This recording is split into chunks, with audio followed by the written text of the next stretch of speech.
Trending ngayon ang interview ni DJ Chacha sa kapamilya actress na si Julia Montes kung saan naibahagi niya ang isang pambihirang pagkakataon sa relasyon nila ni Coco Martin na nagdulot umano ng pagsiselos ni Julia sa mga nakaeksena ng aktor.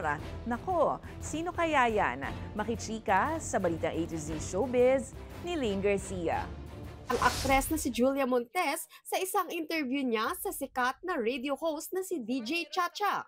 Sa YouTube vlog ni DJ Chacha, walang paligoy-ligoy na inamin ni Julia na may mga pinagseselosan siya sa mga nakakatrabaho ng kanyang partner na si Coco Martin, kahit pa mahigit isang dekada na ang kanilang relasyon. Meron ka pa rin bang mga pinagseselosan ng mga nakakatrabaho niya? Meron pa rin. Kasi may meron pa rin eh. Ang gwapo ni Coco. Kasi ang lagi ko namang rule, wag lang magkakamali. Okay. Okay pa ako. Oo.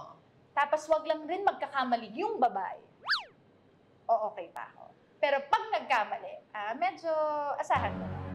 Naitanong rin ng host kung nakumpronta na ba ni Julia ang mystery actress na kanyang pinaghihinalaan. So may na-confront ka na medyo, girl, kalmahan mo, work lang to. May na ganun ka? Hindi ko siya kinausap. Pero pinaramdam ko sa kanya. Kasi wala nang point para kausapin ko pa siya, excuse me. Paano yung paparamdam? Baka makilala niya kung sino siya. Hindi kasi super warm ako. Alam mo kapag okay ako sa'yo, saka hindi. Yeah. So, hindi rin ako plastic. Hindi ako showbiz. Pag hindi ako okay sa'yo, hindi kita papansin. Kwento pa ni Julia, nang minsang nagkita nga sila, ay nag-hi po pa umano ito sa kanya kahit magkabatch lang sila. Sabi ko, excuse me, makapo ka naman. Ganun.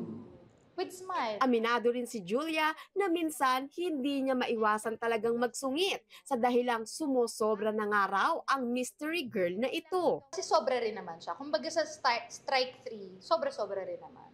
Pero sa kabila ng issue sa mga nakaka-eksena ni Coco, ang tanong ng taong bayan, muntik na kayang masira ang kanilang relasyon? Sorry, girl.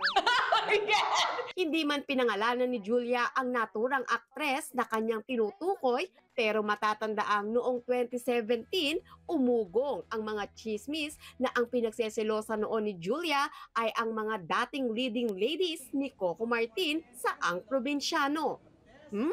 Sino nga kaya? Well, ang clue, yun na.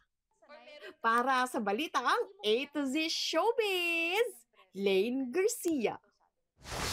Kung kayo po ay may kwentong kakaiba, mga kwento ng pag-ibig o storya ng inspirasyon at pag-asa, maaari nyo itong ibahagi, sumali sa ating Facebook group na Balitang A to Z.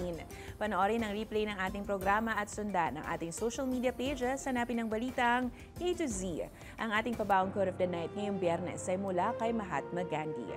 Ang sabi niya, ang lakas ng mapayapang pakikibaka ay higit kailanman sa lakas ng sandata.